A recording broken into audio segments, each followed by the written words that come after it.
શું મિત્રો તમારા ઘરમાં કે તમારા ઘરની આસપાસ કોઈ પણ દિવ્યાંગ કે વિકલાંગ વ્યક્તિ છે તો આ વિડીયો ખાસ તેમના માટે છે। હું સુરેશ ચૌહાણ આજ બસ પાસ યોજના વિશે જણાવીશ। બસ પાસ યોજનાનું ફોર્મ તમે ઓનલાઈન પણ ભરી શકો છો। બસ પાસ યોજનાનું ફોર્મ ભરવા માટે કોઈ પણ વિકલાંગની ટકાવારી 40% કે તેનાથી વધારે હોવી જરૂરી છે। હવે હું તમને જણાવીશ કે બસ પાસનું ફોર્મ ભરવા માટે કયા કયા ડોક્યુમેન્ટ લાગશે।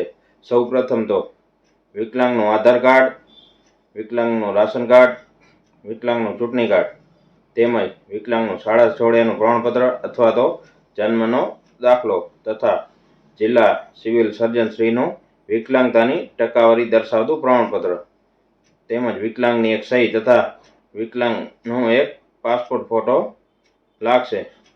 તો જો મિત્રો આ માહિતી તમને ઉપયોગી લાગી હોય તો તમારા ઘરની આસપાસ રહેતા દિવ્યાંગ કે વિકલાંગ મિત્રોને આ વિડીયો શેર કરીને આંગળી ચીંધવાનું પુણ્ય મેળવી શકો છો।